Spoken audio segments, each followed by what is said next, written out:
Hi, I'm Elena Olson, Program Associate at the Kern Family Foundation. It's great to have you all here to participate in our webinar. I'm excited to announce Julia Williams as our presenter today. Julia is the Interim Dean of Cross-Cutting Programs and Emerging Opportunities and also a Professor of English at Rose-Hulman Institute of Technology.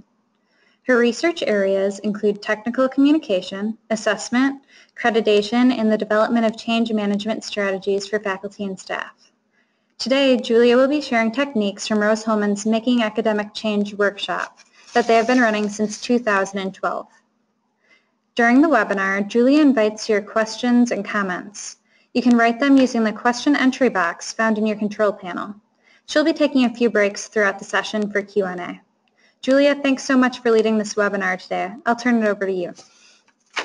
Thank you so much, Elena, and welcome everyone. Thank you for spending part of your afternoon with us, talking about what I think is a really important subject for those of us who are involved in entrepreneurially minded learning.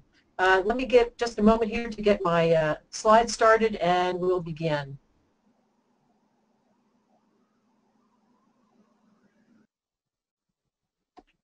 So let me start by saying that the inspiration for this webinar came from the work that we've been doing at Rose-Hulman on making academic change happen. And we're really interested in what it takes to get faculty motivated and on board to make any kind of big change. In the case of entrepreneurially minded learning, we have to think about what kind of big change that means for your campus and for others who may be potentially involved with your project. So let's think about this as a big change, and we need to figure out how to convey our own enthusiasm for entrepreneurially minded learning to other people. Before I go any farther, let me just say that I want to thank my colleagues at Rose-Hulman who have also been involved with this project. The three of us, Ella Ingram and Matt Lovell and I, were at the Keene winter meeting in Jacksonville, and we did a workshop on this very subject. So I'm glad you're able to, if you didn't see us in Jacksonville, I'm glad you're able to see me at least now to talk about the same subject.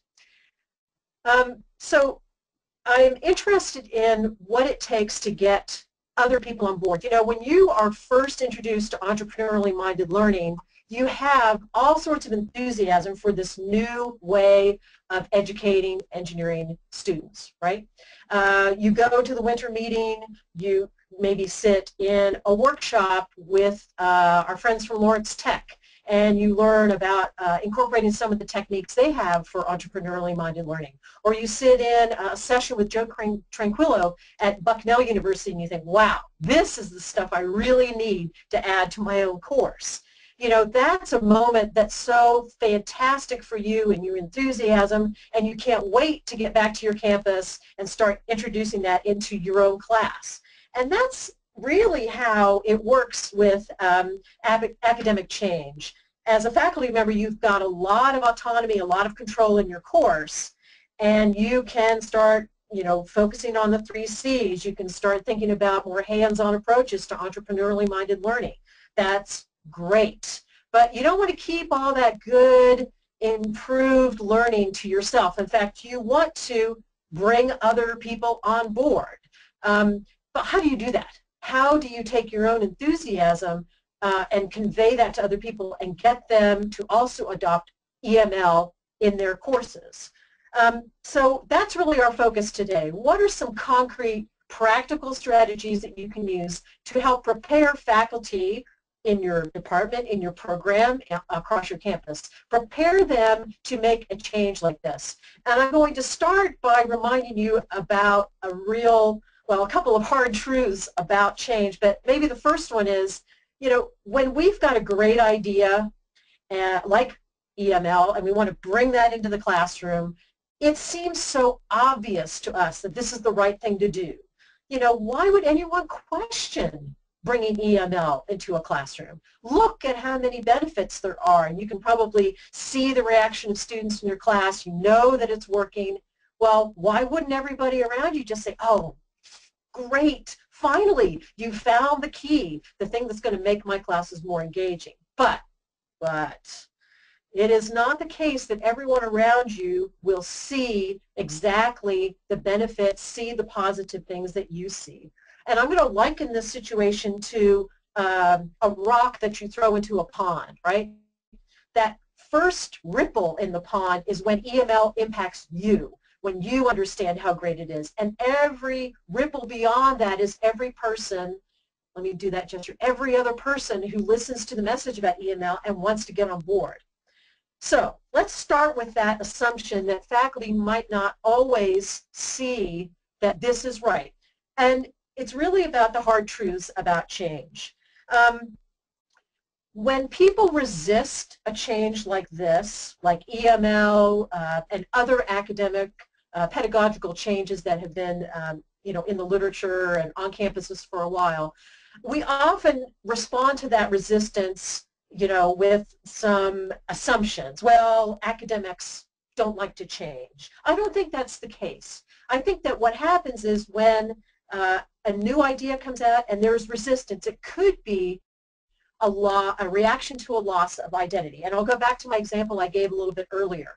A faculty member has a lot of control over his or her own classroom. You can decide what to teach in large degree, when to teach it, how to assess students, how you present material.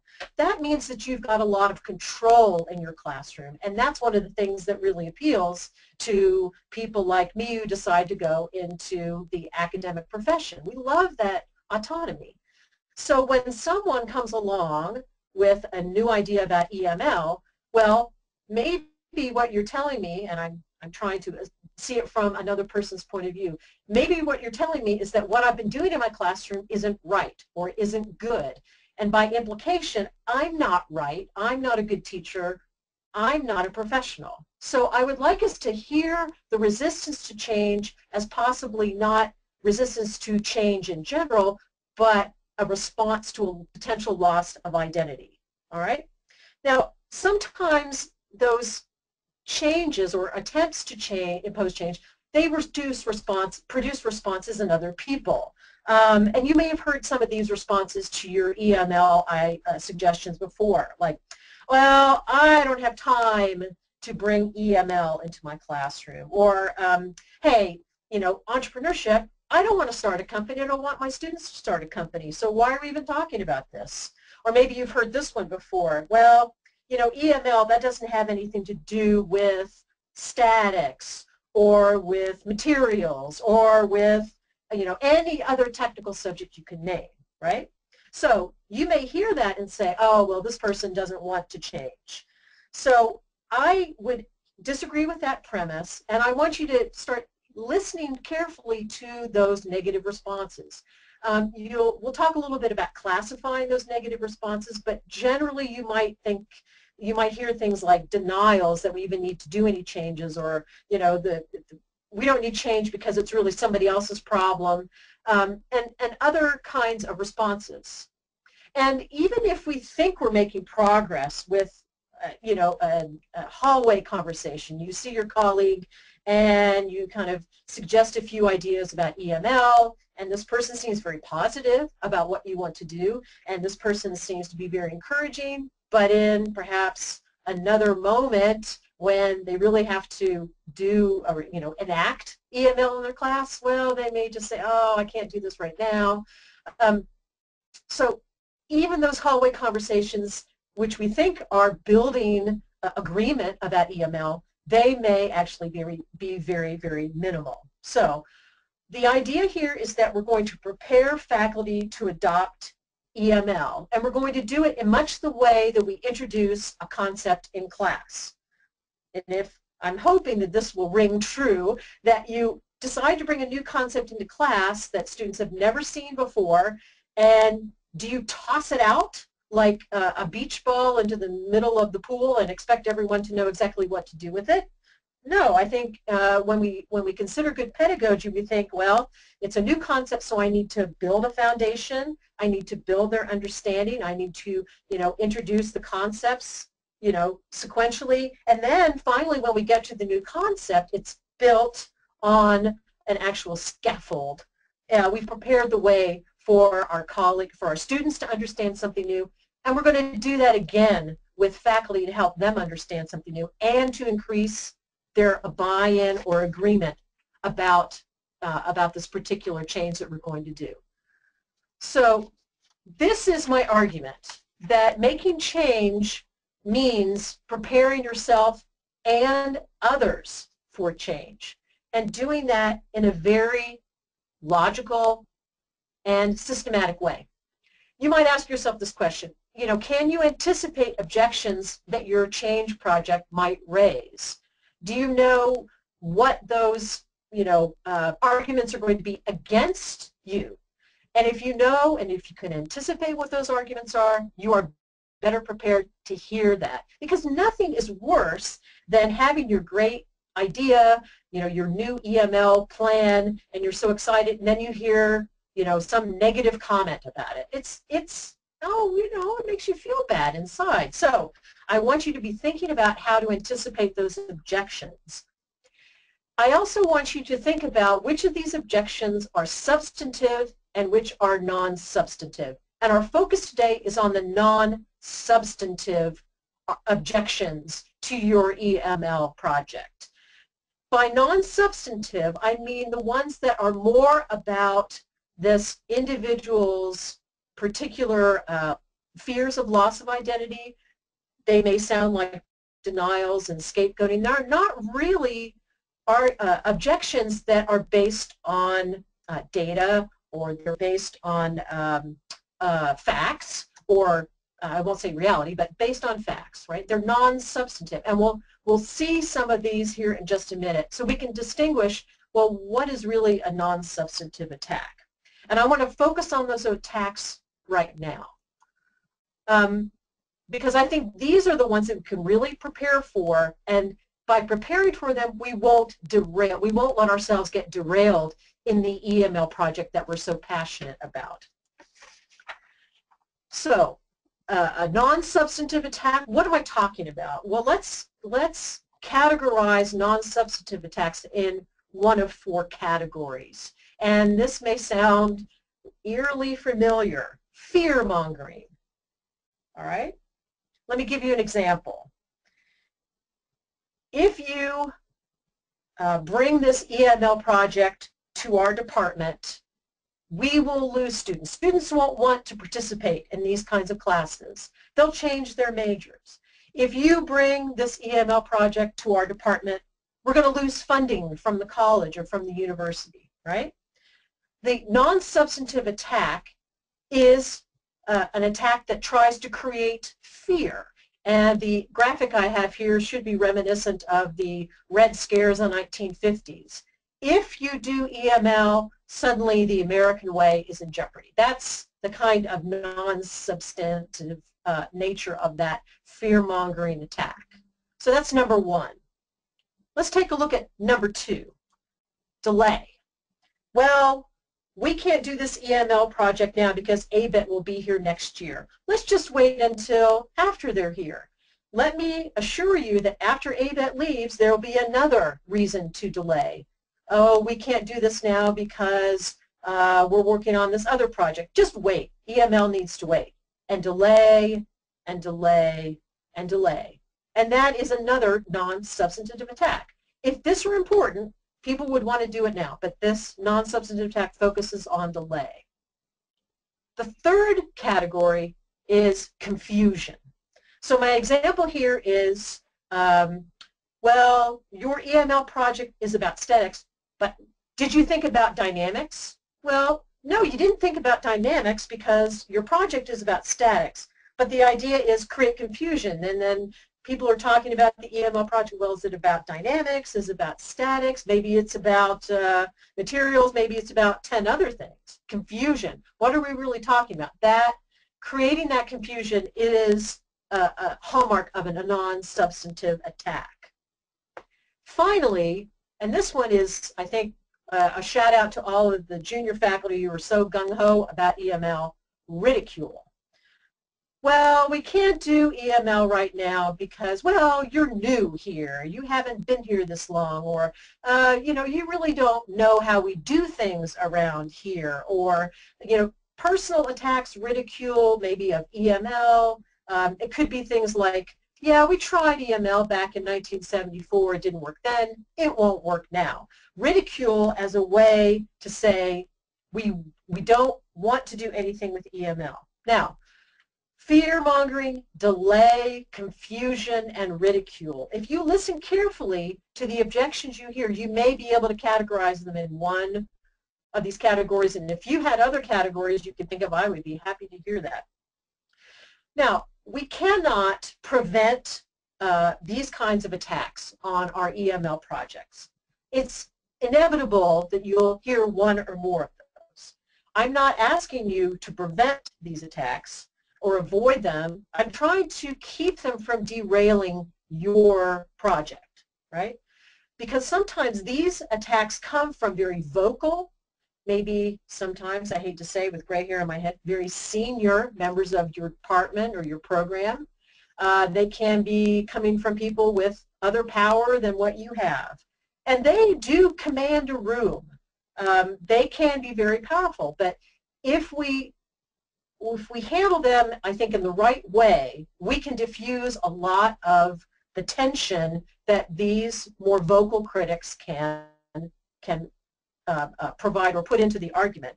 And we also want to make sure that the one voice or the couple of loud voices don't dominate a conversation with probably 70% of the people in the room. If you think about any large meeting, you've got maybe 10% who are your non-substantive attackers who probably never agree with you. We've got 10% of people who are totally gung-ho in your EML project. And then there's this lovely 70 to 80% in the middle who would be like, well, I can be convinced as long as the non-substantive attacks don't derail the effort entirely. Okay, so keep those four categories in mind as we talk about strategies, concrete strategies to handle these non-substantive attacks. I am asking you to do something that is counterintuitive to being you. As scientists, as engineers, we are used to making technical arguments. And I believe the way that you do that is you present an hypothesis, an argument, some claim, and you support that with data. You've done experiments, you've done tests, you've collected that data, you've analyzed that data. And so when you are in the situation of hearing a non-substantive attack, you might think, the way I deal with this is to provide more data. If someone is arguing about its effect on, losing students, we want to show data about retention and, how we retain majors in our department. No, no, no. I'm going to ask you to not pile on more data and more examples, basically because you're trying to use logic for an illogical, non-substantive argument. And more data won't help you. It actually gives your opponents more things to pick at. And that's exactly, I think, the wrong thing to do. All right, so Elena, I have thrown a lot of ideas and information to our participants today. And I wondered if you could join me now and help collect some of these questions.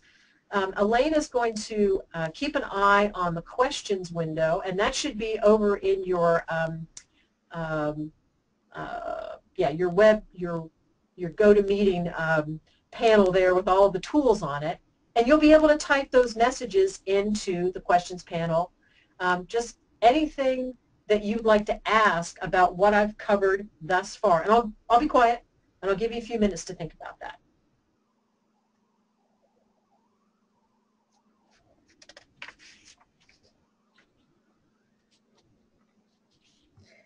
Hi, Julia. So far we have one question in, and I'm thinking maybe you can answer this one in case some other ones come in. So that's great. Rose-Hulman's active actions to handle attacks toward change made the process easier, or do you still face these issues? I think it's actually helped empower each of us who are engaged with change projects. And for my own case, just last fall I was appointed to this new job as Dean of Cross-Cutting Programs and Emerging Opportunities.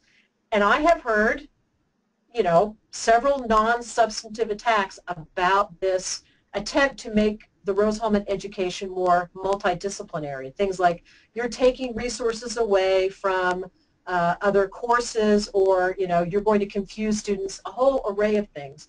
So what I do is I use the techniques that I'm about to introduce to you in the second section, and I prepare a script.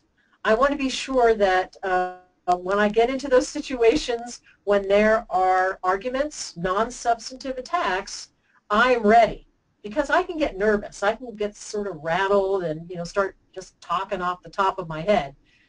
I want to have a script. My colleague Ella Ingram, she has brought to my office her scripts for these non-substantive attacks. And it's amazing to me how empowering that can be. Rather than being derailed or feeling like this person, this attacker can take control of your arguments in your project, this can be a real empowering tool. That's a great question. Thank you, Elena. And then there's one comment I'll read off to you from one of the participants. I think Julie is definitely right about the response modes to these non-substantive concerns. I agree it's essential for the others to feel listened to and heard. It tends to de-escalate conflict. That is another important part. I am, obviously a talker person. I get to meetings and I don't have any problem shooting my mouth off. But there are other people in the room who need more time to think, and the talkers sometimes take control of the room. So this is another way, as you would with a classroom of students, right? You don't let the talkers all dominate. You have to give space for those other people to think and to give them a chance. And I think that's really important. That's a great comment, and I appreciate that one as well. Okay, let's move on.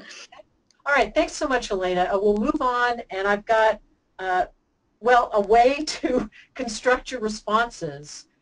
And I'm going to tell you about this book, which some of you probably already know this book. We are big fans of this book at Rose-Hulman, for sure. John Cotter and Lauren Whitehead's book, Buy-In, Saving Your Good Ideas from Getting Shot Down. The concrete advice in this book, I'm only going to pull like 4 or 5 of these bullet points, but this will give you a flavor of what this book can offer, right? It's actual advice about how to deal with these non-substantive attacks. Don't scheme to keep potential opponents out of the discussion. Don't try to overcome attacks with tons of data. Don't ridicule your attacker. Oh, that's the thing I want to do the most. Oh, I want to say to this person, oh, you're so annoying. But no. No ridicule, no counterattacks, no condescension. You can't even go to that illogical, oh, you're not being logical. So, don't try to wing it. Again, prepare a script. Now, we've used this book at the Making Academic Change Happen workshop, and I'll talk about the workshop a little later on. But it's very important for us in the mock workshop, as we're calling it. We want to take the best research literature on organizational behavior, communication, leadership, and change, and translate that into practical tactics, things you can do to actually help you move your change project forward. And so we're not saying that we made up all of this good stuff about buy-in. We've just taken Cotter's original material and we've turned it into something that we think works as a practical tactic for dealing with it. I would like to now ask you to take a moment and open up the webinar workbook, and you should be able to see that also in your tools panel to the right of the GoToMeeting interface. You'll see a box that looks like this, and it's got Keen Mock Workbook Ready, Set, Change. If you would open that up, that's where we're going to be doing our next set of exercises, because I want to have you actually engage with this particular material and start writing your script. Elena's going to do me a favor here, and she's going to switch from our PowerPoint slides into the workbook. And while she's doing that, I'll just say that the abstract for the session is at the beginning of the workbook, and then following that on page 2, I'll just ask you to scroll down here, and we'll take a look at what I'm asking you to do. So we're going to work on handling attacks as a way to generate buy-in. You'll see at the top of this page, on page 2, it says premise of the situation. So I'm going to give you a scene, a realistic scene of, well, a scene that's probably familiar for all of us, right? Let's envision this together. You are bringing your EML project to a large meeting on your campus. Lots of faculty, and this is all relative depending on how big your institution is. This could be your department meeting. This could be a meeting of your program. This could be a meeting of your college, a meeting of administrators, whatever it is. So envision a meeting that's got numerous faculty, maybe even administrators in it. So you can picture this room, perhaps it's a large lecture hall. You can maybe think of it as a large meeting room. Maybe you've got them all gathered together in some other location. All right, so there you are. You've got your EML project. You're ready to start, convincing other people that it's time for your department, your program, your college to adopt EML. And you've got your own experience, or maybe the experience of several of your most ardent EML admirers who are there to back you up. Now, because you've been thinking, I hope, about arguments, counter-arguments to your idea, I'd like you to, in those bulleted lists there, write down a few of those arguments that you've heard against your project already. All right, so you've got the premise of the situation, a large meeting of faculty, perhaps administrators. Write down a couple of those arguments that you can anticipate you might hear at this meeting, and I'll be quiet for a minute and let you write a few things. Write that in the notebook if you like, or you can write it on a piece of paper. That's up to you.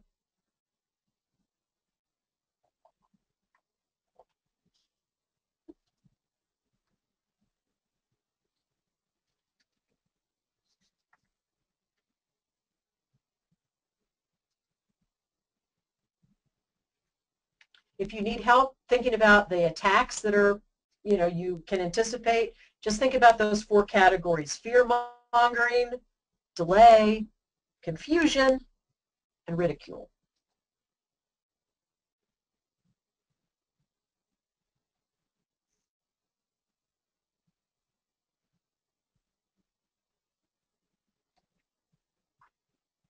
All right. That should give you a start on some non-substantive attacks.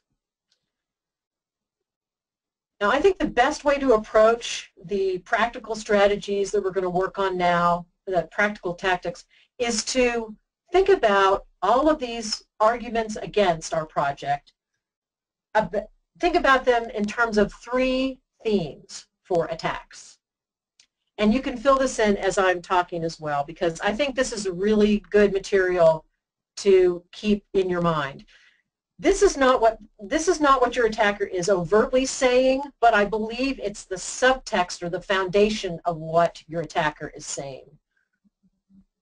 Number 1 theme is the "we don't have a problem here" theme. Now, at Rose-Hulman Institute of Technology, we've been ranked number 1 for the past 18 years for undergraduate engineering education.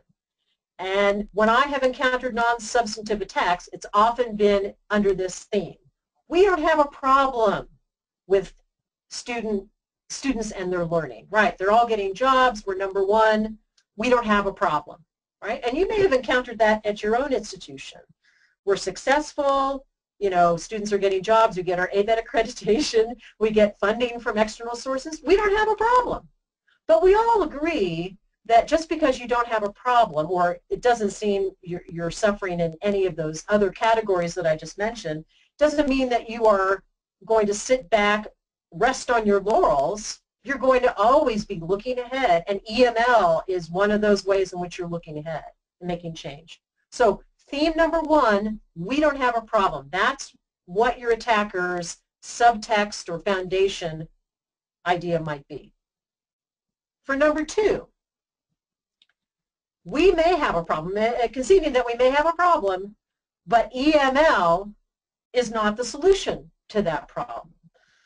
So your attacker may say, well, you know, I guess this EML thing does help us with students' creativity and connections and creating value. That's all good, but, you know, I'm sorry, we may have a problem with students' creativity, but EML is not the solution to that problem.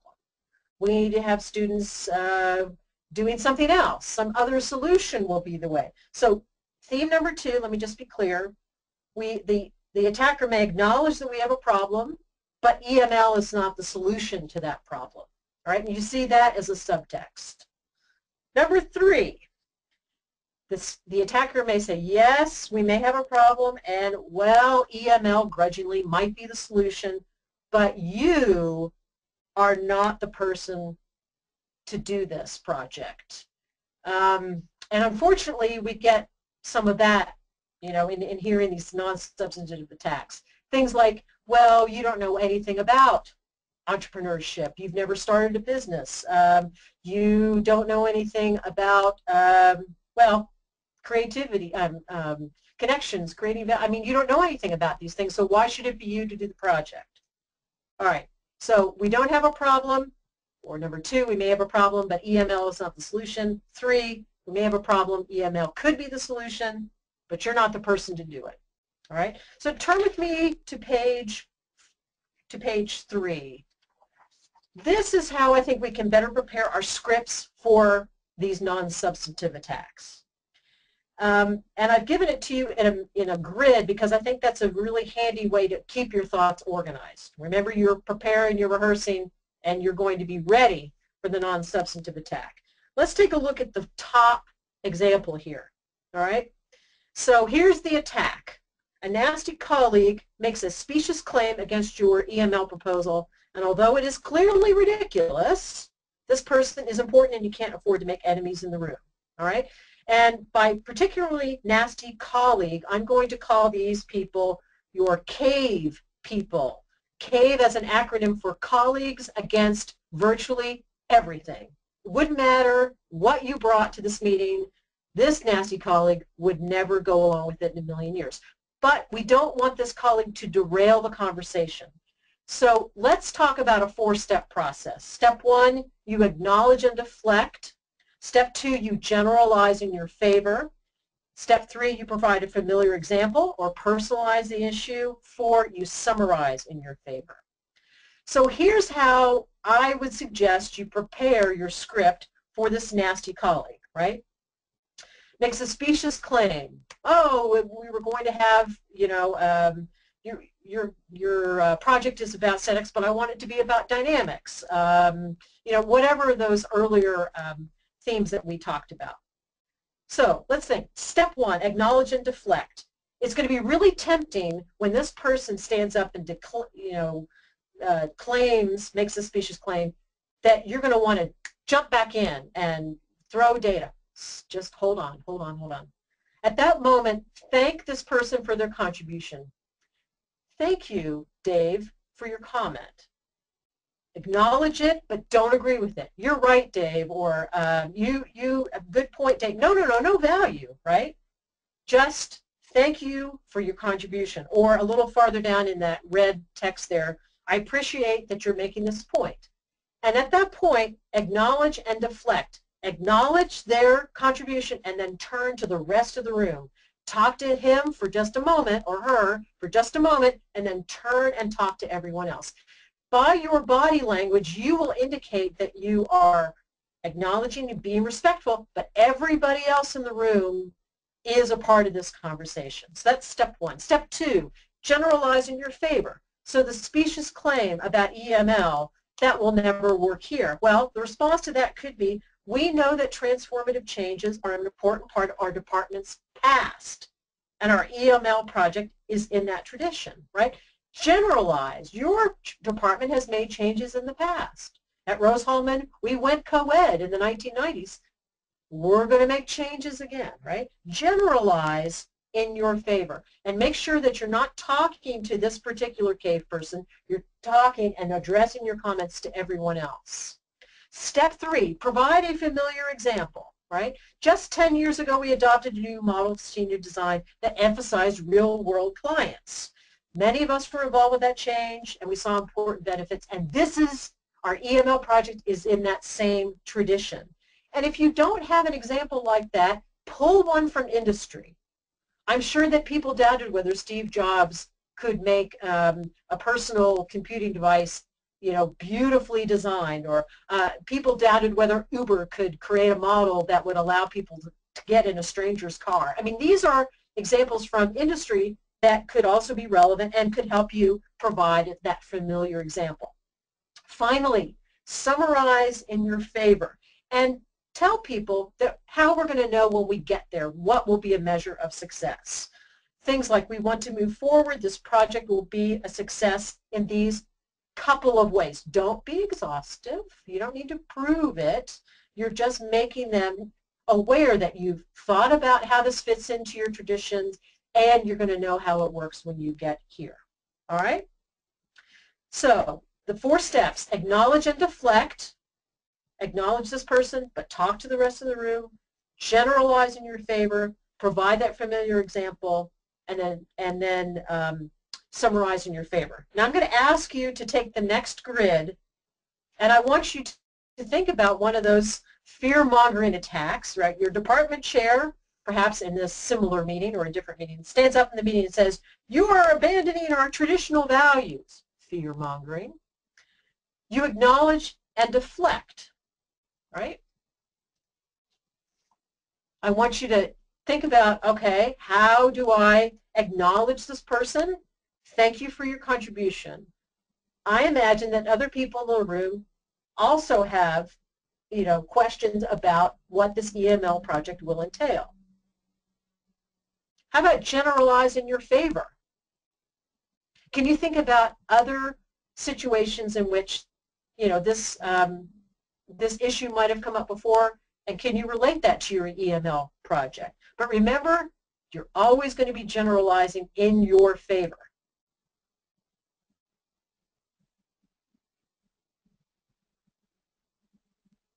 Can you think about an example or a way to personalize this issue? You're abandoning our traditional values.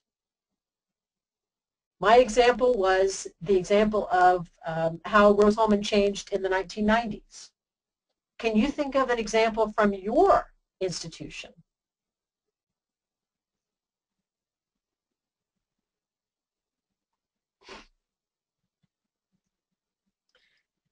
And once you've got a familiar example, and for this particular instance of abandoning traditional values, I think you need to go to the traditional values that would link up well with EML, right?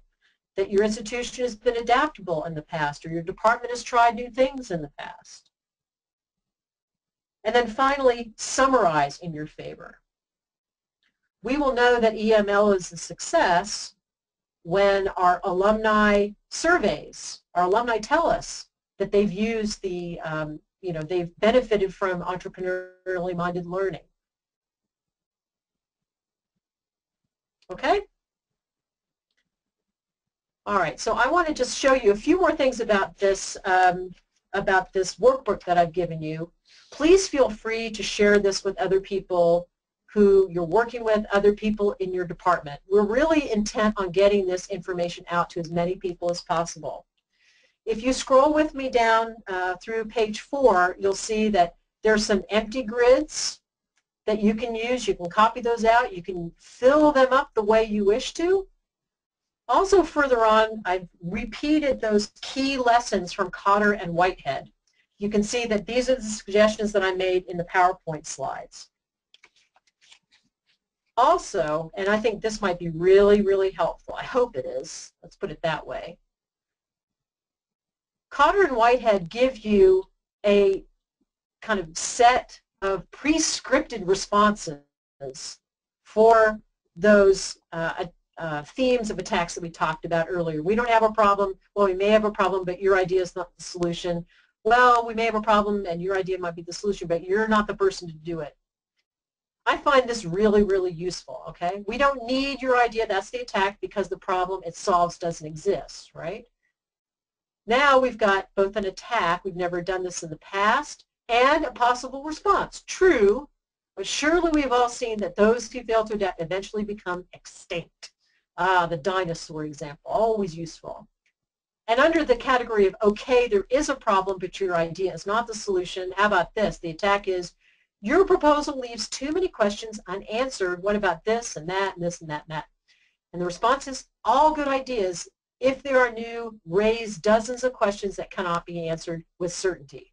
Oh, right?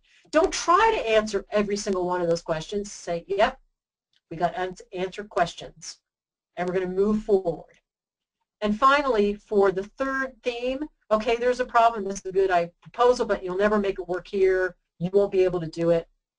Right? The attack is good idea, but it's the wrong time. We need to wait until this other thing is finished, the AVET visit, etc.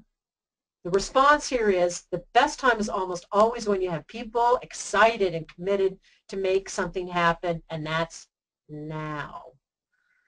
Okay, so now you've got some resources. I've walked you through a couple of examples with writing your script using the grid as a template for your script.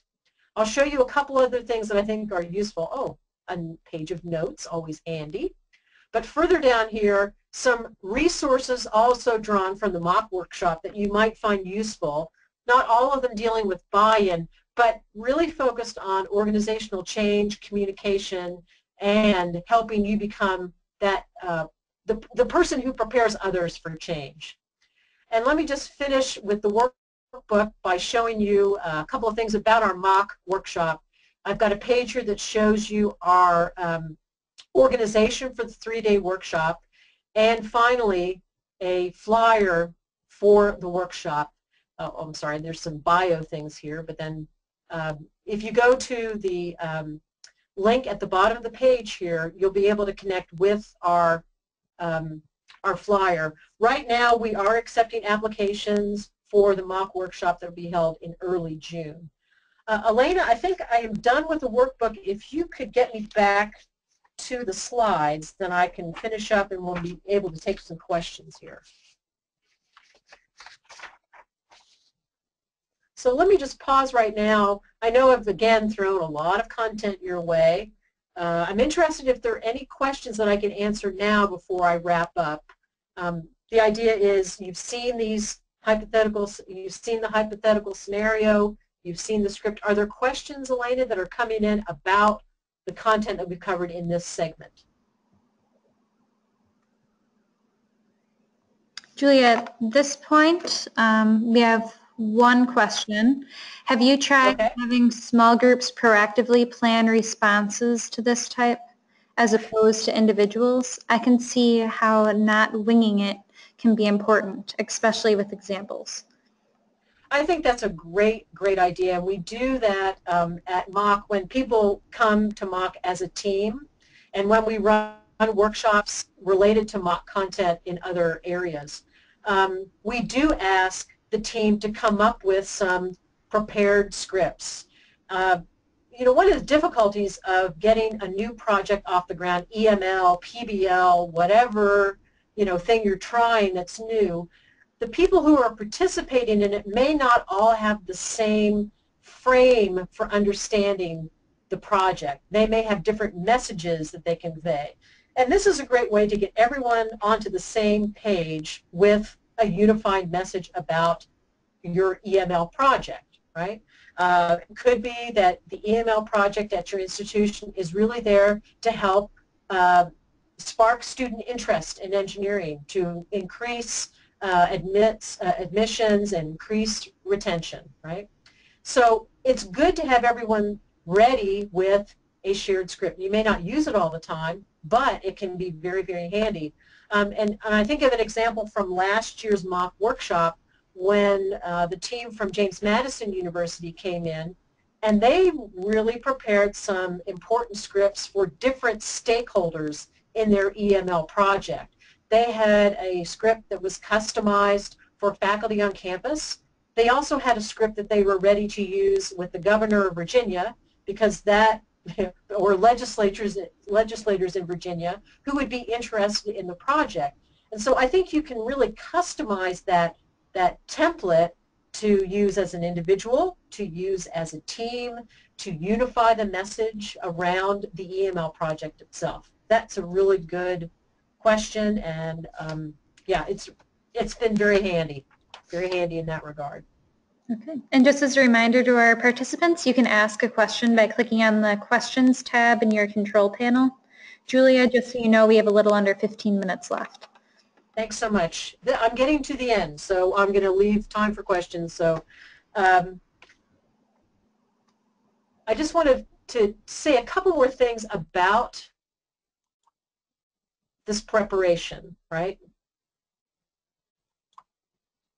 One of the ways that we've tried to make this project, again, very hands-on and very usable, is to develop these things that we're calling buy-in cards.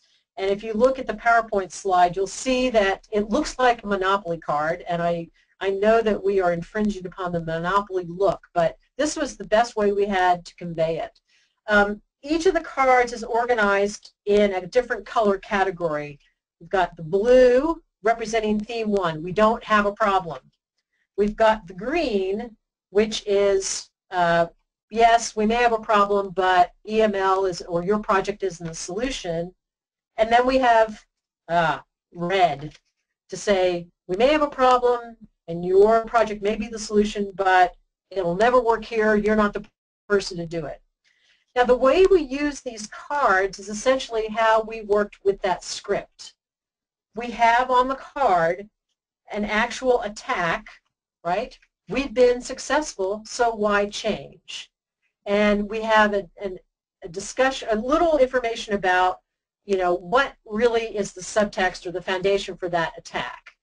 We've never done this in the past, and things have always worked out okay, or we don't need your idea because the problem it solves doesn't exist. These are all the things that the attacker may not say directly, may not actually, you know, articulate it all, but that's really, I think, what's underneath it all. And then on the other side, there are practice responses, a way to respond. Now, the interesting thing about these cards is at the mock workshop, we put people into 2 lines and we have them practice with each other. One person reads the attack and the other person reads the response. So you get comfortable with responding to non-substantive attacks in this way. Now, I've also had a few colleagues who have taken this deck of cards to a meeting and thrown them down on the table in a more, I think, in-your-face approach to non-substantive attacks. I don't suggest that you throw cards at people in meetings, but reviewing the cards, reviewing Cotter and Whitehead's attacks and responses can really inspire your thinking for what you're going to do next. So let me just review a little bit about where I've been today, and then I'm going to open things up for questions. Remember that what we're contending with here are non-substantive attacks. We're not talking about someone who's got a legitimate data-driven or logical argument. We're talking about people who are trying to derail the project and for whatever reason. And let's not try to delve into their psyches to understand why they're doing this. We won't get anywhere with that. We just know that they're going to stand up and say something that could possibly derail, and we're ready. We're not going to pile on the data, pile on examples. We're going to acknowledge and then deflect. We're going to generalize in our favor. We're going to provide that familiar example, and we're going to summarize in our favor. And it's so important to be prepared. You have already heard some of these arguments. If you don't think there are any arguments out there, then find some people who would be able to tell you what those arguments are. Because sometimes those arguments may not come to you to your face, but you need to be ready for them. And if you still can't find any help with that, just pick up Cotter and Whitehead's book and take a look at some of the attacks that they've itemized. I really do think this can help us as we move forward with the EML project. I'll go back to my original example. You've got this image in your head of that impact of EML, that rock that hits the pond. You're the first ripple, but the ripples go on and on. More and more faculty decide to adopt this great way to bring new levels of engagement, new learning. These are the things that we're really after. We don't want to be thwarted in that project.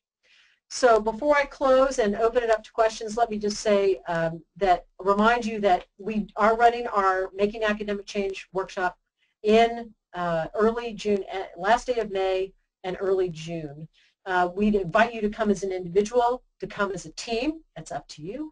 We also have support available from the National Science Foundation that will allow for late graduate students, maybe early faculty in your program, have them come to mock and learn some of these skills. You know, when I was a graduate student, I didn't get trained in this kind of interpersonal, interrelational kind of information. I wasn't ever aware that I was going to have to contend with non-substantive attacks. So if we can train up some new faculty and graduate students coming behind us and make sure that they've got the tools, that they're ready to handle this kind of, this dimension of academic change, I think this would be great for them. So I invite you all to take a look at our website. It's Rose-Hulman/mock, and please join us this summer.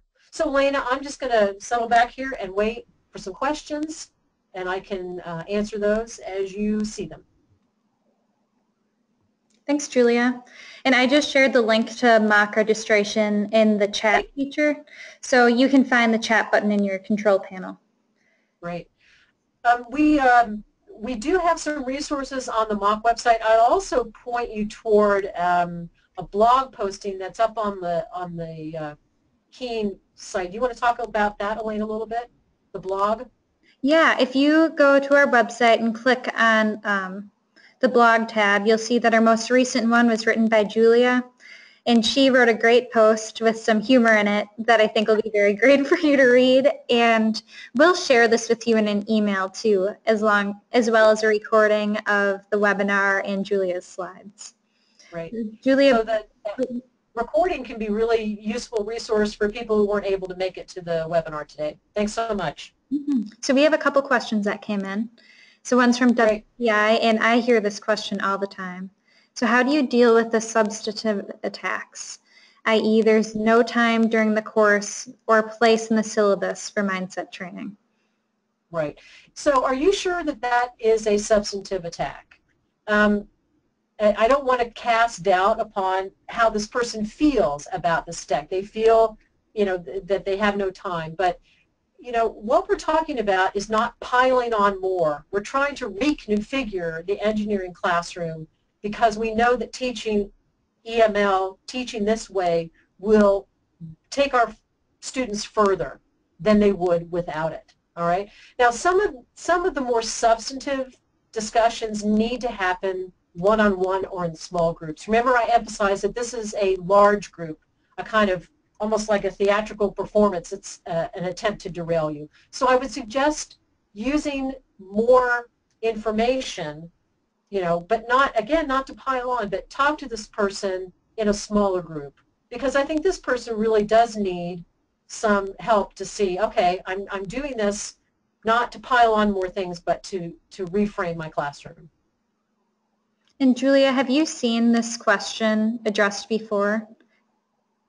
The question about? There being no place in a course for mindset training. Right. And have there been sample scripts that you could offer about that question? Sure. So clearly, there are certain arguments that crop up again and again. There's no time to do this. We don't have money to do this. This is a fad. There are so many ways in which people can just object to it without considering how they've made time for something else. That we've had changes in engineering education over and over again. When I first started teaching in engineering school, I would hear this argument about communication. I don't have time to put communication into my engineering course. I don't have time to put teamwork into my engineering course. We don't say those things as much anymore because we recognize that communication is a really important way that engineering gets done. Teamwork. These are not accessories to engineering education. These are the tools that help students learn, help them become more marketable as engineers. So I think that example of communication, teamwork, these are the things that 10, 15 years ago were considered, oh, we don't have time for that. Well, now we don't have that question. We don't have that kind of discussion as much as we did. Thanks, Julia. I hope that helps. That does. Thank you. Here's a question from New Mexico. For folks who have done the mock or mini mock like this, would it be possible to compile and share sample scripts that teams have generated for EML projects? If a team has particular success with a stakeholder, e.g. James Madison with the stakeholders they identified, that could be fuel for other EML schools. I'm going to write that one down. No one has ever asked me before if we could compile previous mock scripts. I think that's a great idea. I will take a look to see what we've got laying around. I would, of course, want to talk to previous mock attendees and ask them. But the JMU example just stuck in my head. They were gung-ho to prepare different scripts, but I think having those available would be really helpful. Thanks for that question, New Mexico.